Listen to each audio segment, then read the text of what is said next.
series Squad Up, and I think it's pivotal that we have a series on this about friendships, because I know that our friends either push us closer to God or they push us closer to God, and I've been in that place as well. I'm excited to be able to share on this again with you guys, as we've been talking about some heavy stuff since we've got back in this building, since that little season where we couldn't meet together, and I hope that every time we meet, it's about heavy stuff, because I never want to hold back from you guys.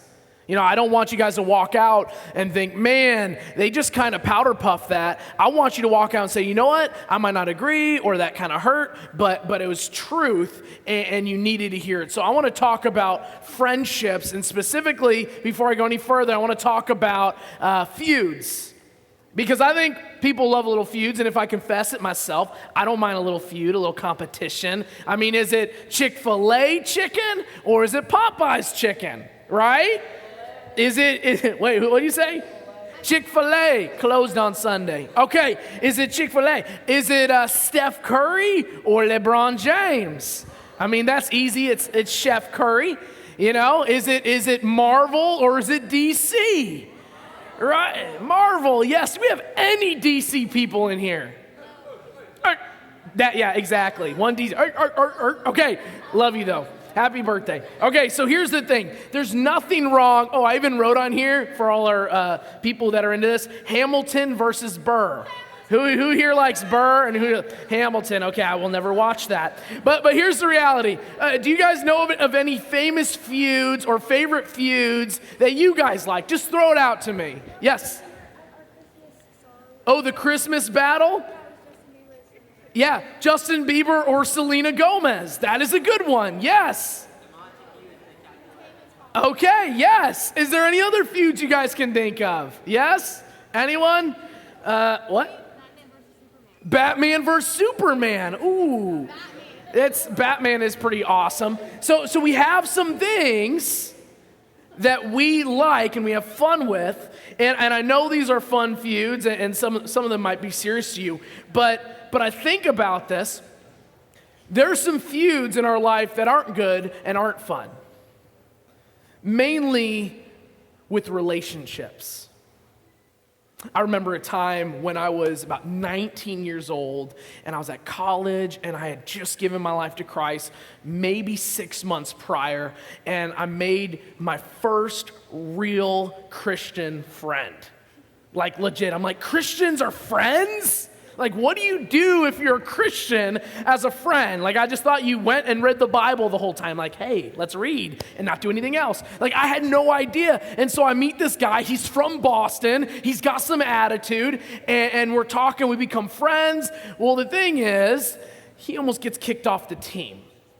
We played soccer together, and he got in a couple fights with the coach and players and other players and referees, and it got to a place, we were in Kansas City, and I remember we were sitting at the hotel, and we had a team meeting, and we were deciding whether or not we were going to kick him off our soccer team. And people were like, we got to kick him out. This is for the best of our team. It'll help the morale of our team. You guys know what I'm talking about, right? Athletes in this room. There are people that are better to be off the team. Even if they're talented, it's an addition by subtraction. And so a lot of people were saying, man, we got to kick him out of the team. He's hurting us. He's hurting the relationships we have. He's got to go. And I stood up there, and I put myself out there, and I said, guys, we can't do this. We have to keep him on the team. We have to give him another chance. Let's create some boundaries. Let's create some new rules. And if he breaks those, then he's gone. And so it was like everyone against me and maybe a couple other people. At the end of it, I was able to sway it, and we're like, okay, we'll give him one more chance. And if he breaks these rules, he's gone. Well, I go to him that night. I'm like, hey, man, I got some good news for you. You are still on the team. And I thought he'd be like, thank you so much, Winston. You're my hero. Ooh, love you.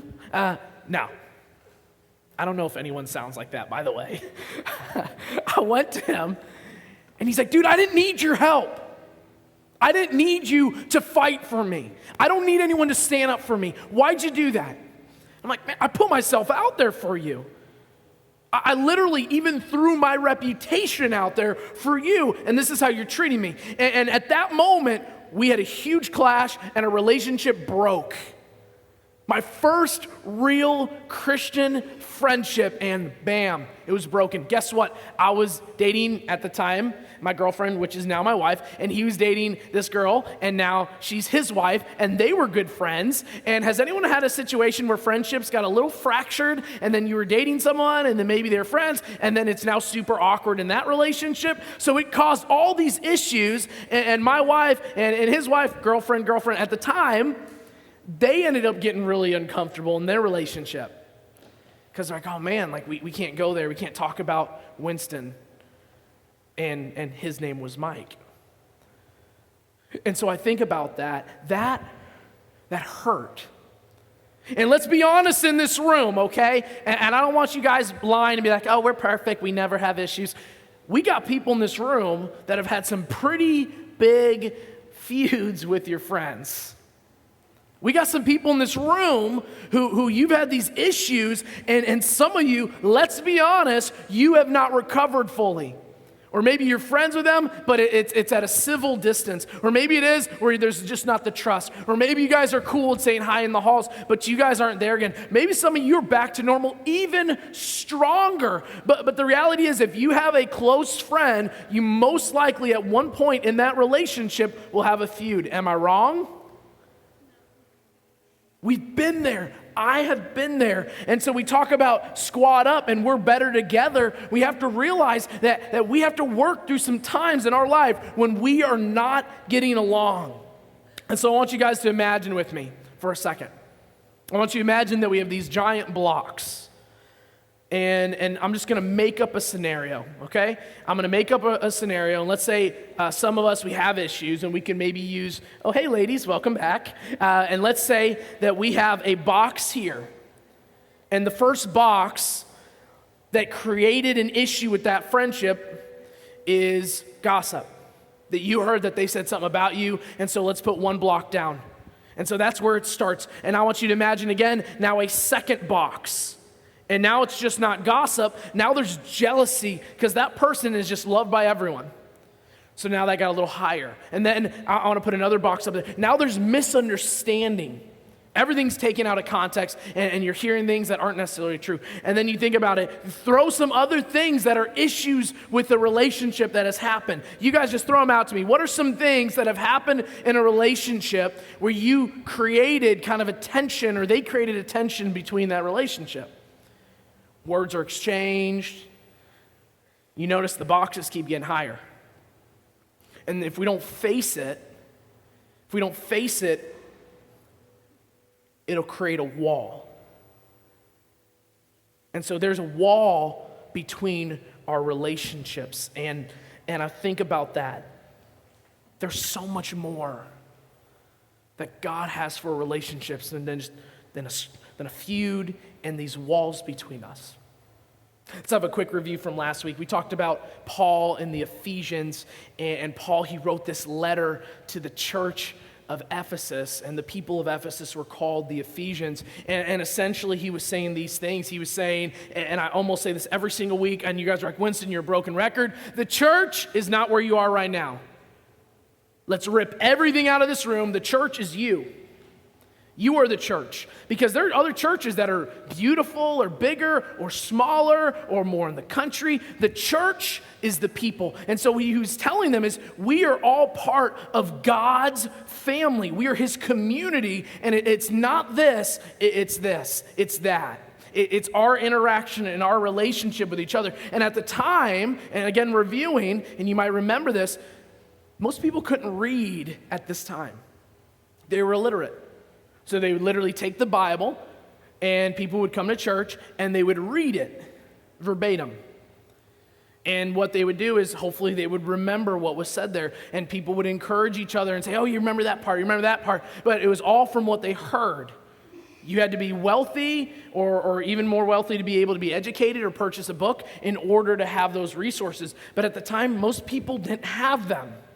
We have that stuff around every corner. And so this is what's happening in this church where they were having some issues together. There were some feuds. And so I want to talk about the feud that they were having. He's writing the church of Ephesus, And I'm going to share a term with you. Some of you probably understand it. Some of you, maybe the first time you've heard it, or you're like, oh yeah, you said that before. There were Jews and there were Gentiles. And the Jews and the Gentiles hated each other. I don't know how else to say it. They literally despised each other. Jews, they were God's chosen people, right? And so they felt like, we're better than everyone. We're better than you. And then the Gentiles were everyone that weren't Jews. So pretty much most people in this room are Gentiles. And now Paul comes around and he says, hey, it doesn't matter who you are. Tall, small, ethnicity, money, popularity, abilities, whatever. I don't care. You're all my children. It doesn't matter. You are all children in my eyes. And so there's this feud that's happening, and in Ephesians, he speaks into that because there's been a wall that's been created with the Jews and the Gentiles. I'm going to read this for you guys. I want you guys to turn to it. If you have your phones or if you have a physical Bible, I want you to turn to Ephesians chapter 2, and we're going to be starting in verse 11. This is what it says. Don't forget that you Gentiles used to be outsiders. You were called uncircumcised heathens by the Jews who were proud of their circumcision, even though it affected only their bodies and not their hearts. In those days, you were living apart from Christ. You were excluded from citizenship among the people of Israel, and you did not know the covenant promises God had made to them. You lived in this world without God and without hope, but now you've been united with Christ Jesus. Once you were far away from God, but now you've been brought near to him through the blood of Christ. For Christ himself has brought peace to us. He united Jews and Gentiles into one people when in his own body on the cross, he broke down the wall of hostility that separated us. He did this by ending the system of law with its commands and regulations, and he made peace between Jews and Gentiles by creating in himself one new people from two groups. And now we are one body. Guys, he's saying it doesn't matter. There was feuds, there was tensions, there was separations, and I read this, there's a lot going on, but I'm going to give you a quick summary. There are two walls that are happening here, that's happening in this church. Why was Paul writing this? Because they had tension. They had issues, people. They had issues with each other, and so he's writing it, and they had two main things. They had two walls, and the first one was the wall that separated the Jews and the Gentiles. They didn't like each other. We have a lot of people in this room. The reality is there's probably at least a handful of people that don't like other people in this room.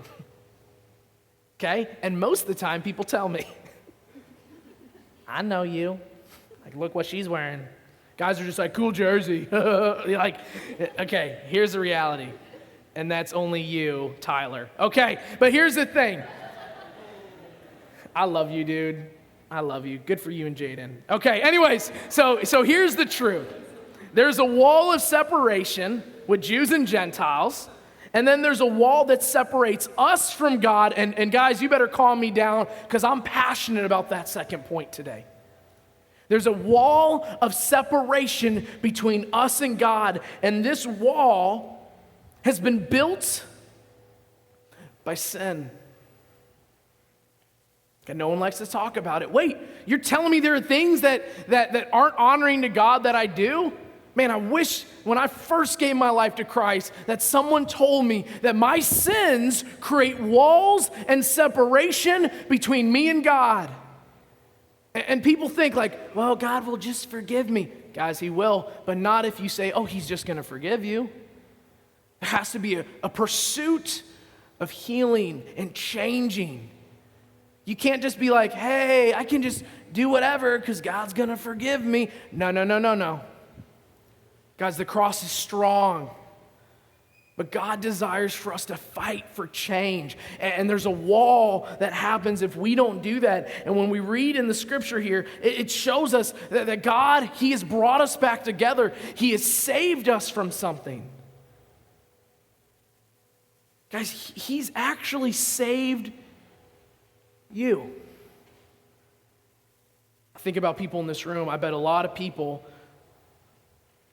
don't even feel worthy to be saved. God, why would you do that for me? Do you know what I've done? Do you know my life?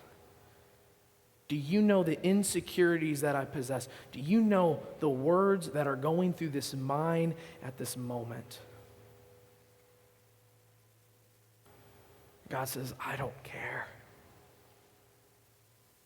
I'm coming to tear down that wall, and I don't care what it costs.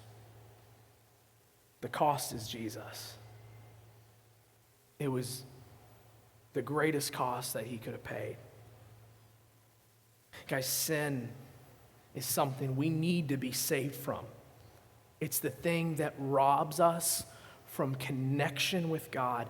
And I say this to people because I've had this conversation more times than I can count, where I'm talking to someone and they say, man, I just don't feel like I need to change. And I'll come back to them a week, a month, that conversation, a year. And I'll say, how are you doing? You made a decision. I'm okay with that. You can live your life, but how are you doing? I've never once met someone that says, Winston, I am doing great. I feel more secure than ever, more confident than ever, more respected than ever. Because God doesn't want to lead us down those paths. They're not to freedom, they're to chains. And so I want you guys to think with me for a second. I want you to change something up. We got walls, right? And we know that Jesus tore down our walls. And Jesus wants to create something new. But I want us to exchange walls for tables. And I want you guys to think with me. You know, wall separates. Okay, there's a wall back there, there's a wall there, and there's a wall over here. I can't see what's outside. I can't see into our children's department. I can't see into our commons. I can't see into our warehouse. If someone talks, I might be able to hear them mumbled. Walls, they separate. Tables connect. If I'm at a table here and I'm sitting across from someone, I'm looking them eye to eye. Maybe I'm sharing a meal with them. Maybe we're having a good conversation.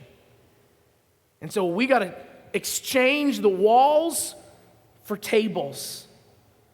And we got to be able to sit across from the things that either we're fighting against sin, so maybe we're sitting across from God, or maybe we're sitting across from that person that we have a feud with.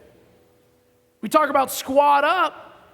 How can we as Christians squat up if we can't even heal the broken relationships that we have? We got to take the higher road. And guess what? It might not work as we planned. The other person might want nothing to do with it, but we as Christians are called to take that path. Because if we don't repair these things, they will repeat themselves in our life. They're not just going to work themselves out. We have to do something about it. So you might be like, man, why do I always have to do that? And this is it, and we're going to put it up here. We can do for others what God has done for us. God did that for us. I didn't deserve it. I didn't deserve Him to sit across from me and say, I love you, I forgive you. And so because God has done that for us, we are called to do that for others. We are called to mirror what He has done for us in accepting and loving and tearing down walls and putting tables and sitting across from them and saying, man, I really want to work this out. And the truth is, we might have to be the humble ones. We might have to be the ones that ask for forgiveness. We might have to be the people that give forgiveness. We might have to initiate everything. Well, they're the ones who did this. That's not what I'm saying. I'm saying we are called to do that because of what God has done for us. Remember my friend Mike? So my friend Mike and I, we had issues. And it really hurt us. Mike is probably still my closest friend to this day because we worked through that. We sat down, we shared our grievances. We said, hey man, this is how I feel. This is why I reacted this way. This is why I pushed you away. This is why I said this. And we just put it all on the table. And we move forward. I don't know how else to say it, guys. We put ourselves out there and we moved forward and we forgave each other. And I believe that's part of the reason we have a strong relationship to this day, because we were able to have that conversation. And that's something we have to do in order to squat up. We have to do for others what God has done for us. So this week, I want to challenge you guys. Okay, I want us to start tearing down walls and building tables. Maybe the wall you need to tear down is between you and God. Maybe there's something right now you're like, this is a wall. This is a serious wall. You got to get with God. You got to get with a leader. You got to get with a friend. Tear down that wall. Maybe the wall you need to tear down is between you and someone else. Maybe you have a feud with someone and you need to work it out. Just like Jesus made the first move to heal, to do something on our behalf, I think we are called to make the first move. No matter how much it pains us, we are called to it. So guys, I believe this is something that's difficult. I know it's difficult, but I know we can do it.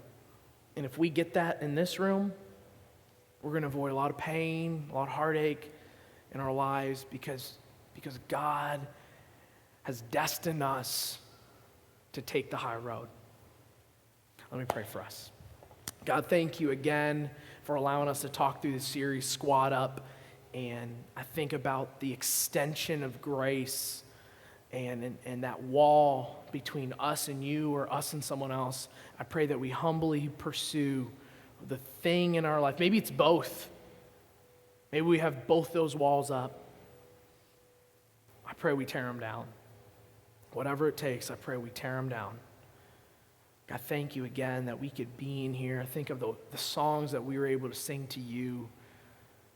You don't give your heart in pieces to us. And you don't try to hide yourself. And you call us to come out of hiding. God, we might feel empty, alone, lost. We might feel helpless at times. But God, even if we feel those ways, it does not mean we live in those moments and we accept them. You are with us. No matter what the world says, no matter what a friend says, you are with us. And I pray we never, ever forget that. Thank you again for this night. And I pray this all in your name. Amen. All right, guys, thank you for coming out. Again.